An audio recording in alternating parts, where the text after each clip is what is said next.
سلام سلام حبيباتي، كراكم دايرين؟ ان شاء الله يا ربي كاع تكونوا غايه وانتم تشوفوا في هذا الفيديو. مرحبا بكم الزينات، مرحبا بكاع مشتركاتي الوفيات واللي راها تشوفي قناتي لاول مره. كما العاده حبيبتي نقول لك ضربي طله في القناه، شوفي الفيديوهات، شوفي المحتوى. اكيد اذا عجبك ما عليه غير تدعمينا باشتراك بتفعيل الجرس، واكيد لي جام البنات باش الفيديو يطلع ويدي حقه في المشاهده، لانه الفيديو تاعنا اليوم بزاف بزاف بزاف شباب.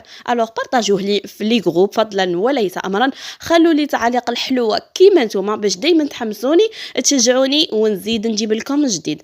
من بين الفيديوهات اللي طلبتوها مني هي الاستحفاظ بالخضار وبعض الفواكه الموسميه، سواء لشهر رمضان الفضيل ولا حتى للعام. ليسونسيال البنات نتوما ما عليكم غير بلي جام ولي كومونتير والبارطاج، وانا عليا غير بالجديد اللي تستفادوا منه بزاف بزاف. شوفوا البنات، انا من الناس اللي كونتر انه نستحفظ بالخضار والفواكه وهذو صوالح في المجمد، ماشي كاع. كاين بعض الخضر اللي نقدروا انه نستحفظوا بهم في المجمد، لكن لازم الطريقه الصحيحه. اذا شريناهم في وقتهم وما عرفناش كيفاش نستحفظوا عليهم، انا جو بريفير كو نشروهم كي يكونوا شويه طالعين وماشي في وقتهم، احسن من انه نستحفظوا بهم بالطريقه الخاطئه، وبهذا الشيء رانا نضروا في رواحنا وصحتنا وصحه وليداتنا. صحيح فهمتوني الزينات؟ هذه هي. كاين بزاف اخوات اللي نشكركم بزاف بزاف من هذا الفيديو اللي راهم يتواصلوا معايا سواء في الانستغرام ولا حتى في الماسنجر، راهم يقولوا لي اللي خاصنا طريقه اللي نستحفظوا بها بالليم والتمر. خاصة التمر على بالكم السعر تاعه دروك راه ما شاء الله، خاصة تمر حميرة البنات، بروفيتو منه الماكسيموم. اخدموا المعجون تاعكم دسوه لحلويات العيد، ماشي شرط حلويات العيد باش ما نلقاش هذوك الناس اللي دائما تجي تعلق باش تعلق وصاي. قادره تدسيه للعام نورمال، التمر ما يخسرش الزينات.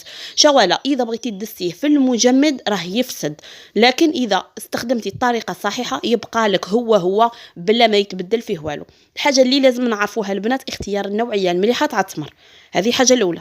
الحاجه الثانيه طريقه التخزين، هذا الصوالح البنات بزاف بزاف نيسيسير.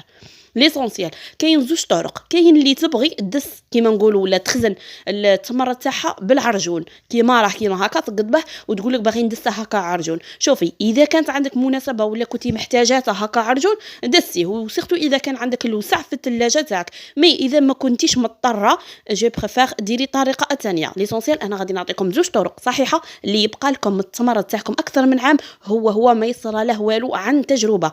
قلت لكم انا ما نهضرش باش نهضر، حاجه نجربها نهضرها، ما نجربهاش ما نهضرش عليها تماما. اول حاجه البنات نحتاجوا لهذا البابي سويتو. ليسونسيال نوعيه تكون مليحه. نقدبوا هذا الورق بهذا الشكل ونديروا فيه العرجون تاعنا تاع التمر، وما ديروش كونتيتي كبيره ودسوها، ديروا غير على حساب ما تحتاجوا. ابخي كي نرولوا عليها تري بيان هذاك البابي سويتو ولا السيرفيات، ولا نروحوا نجيبوا هذا البابي فيلم البنات، ولازم نكوفروا تري بيان هذاك التمر تاعنا. اذا خليناه ما كوفريناهش مليح معناها راح يفسد لنا التمر وما غاديش يبقى محافظ على الشكل تاعه والبنه تاعه وكاع. زينات هذه الطريقه الاولى اللي تبغي تدس بالعرجون، وبيان سور ديروه ثاني في ساشي نتاع كونجيلاسيون ودسوه. الطريقه الثانيه غادي نعطيكم فيها واحد الملاحظات ليسونسيال البنات. انا درت لكم فيديو ليكم الاخوات اللي طلبوا مني، ما غاديش ندس انا هذا التمر لاخاطش كيما راكم تشوفوا كميه صغيره. بالنسبه لابواط البنات لازم لابواط ولا العلبه اللي تكون عندكم محكمه الاغلاق، ومن الاحسن البنات يكون الشكل تاعها مربع باش ما تدي لكمش لي سباس بزاف في الثلاجه. هذه كملاحظه اضافيه. رايحه نقدب هذيك لابوط تاعي بعد ما نكونوا غسلناها غايه ونشفناها مليح تكون ناشفه، نحطوا فيها البابي سويتو. لازم البابي سويتو صاي ولا سيرفيات ولا صاي زينت، وهذاك التمر نقلعوه من العرجون تاعه. بهذه الطريقه البنات راح نحتفظوا به المده ما شاء الله، ويبقى لنا هو خاصه اللي تبغي تدس كميه كبيره. اذا بغيتي تدسي كميه صغيره بنفس هذه الطريقه ديري في علب صغيره اللي تحتاج الوقت اللي تحقي الجبدي. بصح نصيحه الا راكي تدسي فيه رمضان الزينات ديروا في علبه كيما هكا ليسونسيال تكون مربعه تكون شويه كبيره. هي كيما نقولوا حنا اليوم رمضان الجبدي لابو تاعك حطيها في الثلاجه من تحت، ويوميا تبقي تجبدي منه يبقى لك هو صحيح اللي تدس للعام هي اللي دير في العلب الصغار هكا باش كل ما تحتاج تجبد، ما تجبدوش حاجه من الثلاجه المجمد عفوا وتعاودوا ترجعوها.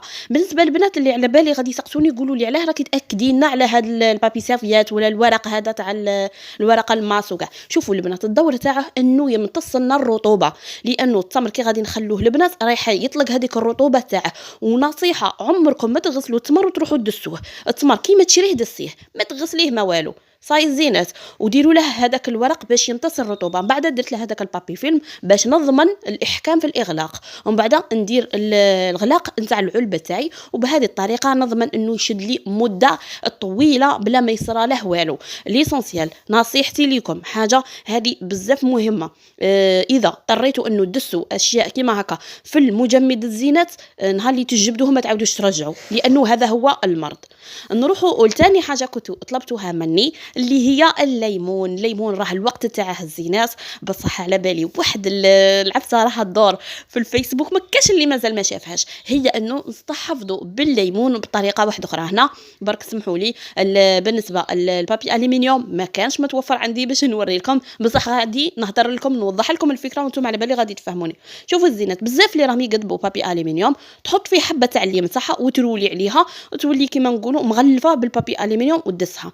البنات كاين اخوات انا شخصيا نعرف بعض الاخوات جربوها وما نجحتش معاهم ولقاو الليم تاعهم معفن من الداخل. شوفوا جامي دسي الليم قبل ما تدسيه زعما تروحي تغسليه الليم تاعك ومن بعد ديريه في البابي الومنيوم زعما تستحفظي والنظافه وكاع. لا حبيبتي اذا راكي باغيه دسي الليمون تاعك في المجمد قبل ما ديريه في البابي الومنيوم ما تغسليهش، غير كيما تشريه كيما هكا بالساشي تاعه مسحيه باي طوخشون تكون عندك مسحيه، المهم تكون ناشفه ومن بعد ديريه في البابي الومنيوم تاعك سينو غادي يتعفن لك. لو كان توصله غير قطره تاع الماء راح يتعفن لك مالغري ديريه في المجمد. هذه حاجه الاولى. حاجه الثانيه انا كونتر انه دسو الليمون البنات خاصه اللي تحتاجها حب كيما هكا جو بريفير كي تحتاجي 20 كيلو معليش. ليسونسيال الوقت تاعه طريقه الاستحفاظ حبيبتي انه تقضبي الحبه تاعك تقلعي لهم الزست تاعهم باسكو نحتاجوه في الطليان نحتاجوه في التحليات في الكاطو وكاع في الكعك وكاع هذاك الزست ولا مبشور الليمون نقلعوه نخبوه.